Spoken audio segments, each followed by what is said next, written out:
Hi guys, good morning! So today is our 17th day ng ating daily vlog and gloomy pa rin. And as you can see, napaka-gloomy pa rin. So now it's already 7:07 a.m. and of course, we will be having our review ng trade natin yesterday. Actually, sobrang busy ko kahapon kasi meron akong mga minute na mga alumni natin, ng mga estudyante na graduate sa LTA. One is coming from Singapore, the other one actually here lang sa Philippines. So I'm just really happy seeing them. Actually, this is the second time na meron akong mga minute na graduates from our online class na whenever they get a chance na makauwi dito sa Pilipinas, they make it a point to really meet me, and I'm really happy na they really make time na alam ko yung oras nila here sa Philippines talagang limited kasi syempre minsan lang naman sila makauwi sa Pilipinas, and yet I'm really glad na you are really taking time to meet me, spend time with me, and spare some time na alam ko kahit busy kayo to really, of course, meet me, tsaka laging may pasalubong. Thank you guys. And hopefully, yung mga ibang online students natin, pag nakauwi kayo, nagkaroon kayo na pagkakataon makauwi dito sa Pilipinas, syempre, ma-meet ko rin kayo, di ba? Para makamusta ko naman yung mga trades nyo. And syempre, you're very much welcome to visit our campus. So you will be able to get your books, your certification, and you can do also sit-in sa mga classes natin if merong available. Pwede naman ka madamot sa mga sit-in. As long as mag-grow ka sa trading journey mo, go. So anyway, from our trade yesterday, we were able to generate the last August 21, $303, this one. So right now sa FX book natin, which is live, we are $167.23 at 23% na tayo gain dyan. Ayan. So we were able to generate a total of $2,172 na profit. Ayan. So yung trade natin yesterday, we had a total of 14 trades, 8 wins, 3 lose. And here sa analysis ni TradeZella, ang sabi niya dito is, so you aren't maximizing your profit for the day. At one point, you were $499 profit. However, you closed at 303, giving away more than 39.26% of profit. So yun yung analysis natin ni TradeZella. And then, syempre, nag-write down din ako ng mga notes ko. So, naglagay ako dito, calculate lot size before entry. Yan. Using risk plan. And nagdagdag tayo, stick to my strategy only, no entry without confirmation, always compute proper lot size before entry. Para hindi natin makalimutan yung mga pinagagawa natin. So this was our setup last yesterday, yeah. So since this is 4-hour time frame, this is sort of swing trade na din, kaya it might take time. But we were able to generate 170 pips here. Yung nag-drop siya dito. Ayan, papansin nyo, nag-drop siya dito sa support. And then umakyat ulit.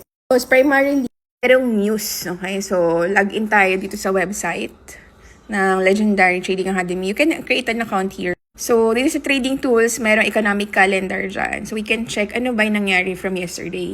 Yesterday was August 21 and meron tayong high impact news sa US dollar, which is ito. Dito sa initial jobless claims, which is around 8:30 p.m. kahapon, we had this better than expected na forecast, which is 235. So, tumaas yung mga jobless claims. So, kapag dumami yung mga nag-claim na walang trabaho sa US, syempre, it's not favorable sa US dollar. So, pabagsak ang USD kapag ganon. What will happen with gold? Since inversely correlated ang US dollar sa gold, ang gold is aakyat. And I believe this is one of the reasons bakit nag-push up si gold last night instead of babagsak na siya papunta tuloy-tuloy sa support. During around 9:45 PMI, which is Price Managers Index, this is in general favorable sa US dollar. Kasi ang PMI, kapag favorable siya, that means, pag favorable siya, ibig sabihin, dumadami yung production na bawat companies, dadagdagan yung trabaho. So, kumaga yung overall activity ng mga businesses is growing. So, this means, nung mga around 9:45, nagkaroon ng data that is actually favorable sa US dollar. But, during this time, ayan, nagkaroon ng push-up dyan, paakyat. That is because of the jobless claim. So, right now, we're expecting na, hopefully, i-follow nyo itong trend na to. Para tayo mag-drawing dito na ang trend line natin. Ayan. So, this is our trend channel, trend downward. So, kung mapapansin nyo, ayan, na-touch nga na itong ating resistance and even itong MA200 natin. So, kahit na inakit niya pataas, there's still a chance na ibababa niya rin to papunta dito sa support. If this trend will still follow itong trend channel na to. Otherwise, ang pwedeng pangyari dyan is basagin niya itong resistance natin and magkaroon na ng reversal. So, pag ito nagkaroon ng breakout dito, magkakaroon na ng reversal yan. So, paakyat naman siya this time. So, yun yung mga potential na mangyari. So, this topic na didiscuss natin, bakit sobrang importante na we compute our lot size for our every entry? Siyempre, risk management pa rin, di ba? Maling calculation can wipe out your account, di ba? So, kahit gaano pa kaganda yung strategy mo, basta hindi calculated yung iyong lot size, there's a chance na yung capital mo ay mauubos. And syempre, consistency sa trading. Kasi syempre, proper lot sizing ensures na yung risk mo per trade is consistent. So say for example, ang risk mo per trade na willing ka is 1 to 2%. And you just wanted to make sure na ang risk mo lang or yung potential na matalo mo for a specific trade is just 2%. So you have to compute it.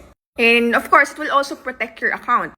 Kasi we tend to over-leverage, diba? So kapag kunwari mag-open tayo na account, nilagay natin dyan is 1:1,000, 1:2,000. So there's a high chance na makapag-trade tayo na malaking volume. Siyempre, mas malaki yung volume ng trade natin, mas malaki yung risk dun sa account natin. So without proper lot sizing, makakapag-over-leverage tayo and mag-lead to sa margin call. Margin call is stop out or sunog. Another is, kapag kinocompute mo yung proper lot sizing, mas namamaximize mo yung profit potential. Kasi, there are people naman na ang ginagawa nila is 0.01 lang yung trade nila. Which is also wrong. Kasi you have to compute yung lot size mo so you will have better or aligned yung risk-reward ratio mo. For example, you're risking $10 and you will potentially earn $30. So, kung trade ka lang ng 0.01, hindi mo na maximize yung $30 na sana potential earning mo. Kasi what we wanted to do here is ma-ensure natin na mas malaki yung winning mo compared sa losses mo. So, magagawa mo lang yun kung mako-compute mo yung lot size. And syempre, kapag gumagamit ka rin ng proper lot sizing, it will help you na magkaroon ka ng psychological advantage. Kasi iba pa rin yung pakiramdam knowing na you are only risking a controlled amount. Syempre, nakaka-reduce siya ng fear, ng anxiety, ng overthinking. And syempre, it will help you to stick with your plan rather than, syempre, yung mag-panic ka dun sa mid-trade, diba? So, ang laki din talaga ng impact when you compute your lot size. Kumbaga, ang lot sizing is your trading seatbelt. Kasi it controls your risk, it protects your account, and also it allows you to trade with confidence, consistency. So here, sa ating Legendary Trading Academy na portal, meron tayong calculator dito na pwede nyo magamit. You need to do is punta lang kayo sa website ng Legendary Trading Academy, which is ito, puro mukha ko rin yan, and then mag-sign up lang kayo dito. Once na nakapag-sign up na kayo dito, and nakumpleto nyo na lahat ng mga details na kailangan dito, magkakaroon kayo ng portal, which is marireceive nyo yung login credentials nyo, and magkakaroon na kayo ng portal na ganito. Though magkaiba tayo ng portal kasi pag hindi pa kayo enroll sa freshman, sophomore, junior, senior, wala kayong ganitong portal. But you will have these trading tools wherein pwede kayong mag-compute. Meron tayo itong trading calculators, and meron tayong position size and risk calculator na ginagamit dito. So pwede nyo gamitin to guys. So say for example, ang tinitrade nyo is gold. And then, yung currency na dineposit nyo is US dollar. So, ngayon, pwede nyo i-compute dito, ano yung open price na ginamit nyo? Say, for example, balikan natin yung trade natin kahapon for this trade. Kung ang entry natin is 3343, pwede natin ilagay dito is 3343. Ilagay 3343. Ilagay natin yung stop loss price dito. So, yung stop loss natin is 3352. 3352. Yan, lagay natin dyan. Tapos, ang account balance ko, ito yung balance natin, 3398. Ayan, 3398 yung account balance natin. Ngayon, tatanungin nito, how much percentage yung willing ka i-risk? For example, ako, willing ako i-risk is 5%. So, i-calculate natin ngayon. Pag kinalculate natin yan, lalabas dyan, pag kinlik mo to, ito, yan. So, sabi dito, pwede daw tayo mag-trade ng 0.18 lot size. And ang potential money at risk natin is $169. So, kapag ito na SL, itong setup na to, this one, itong setup na to, na SL daw, ang potential na mawala sa atin is $169. So, that's how we compute our lot sizing. See, hindi tayo nag-0.01, pero ang at risk lang natin sa 5% lang. Allowable for me, makakatulog ako, and syempre, I'm still at peace. And ayan, marami pa tayo dito mga ibang calculator, PIP calculator, drawdown calculator, compounding calculator, ayan. Mag-sign up lang kayo dito sa website, www.legendarytradingacademy.com. So that's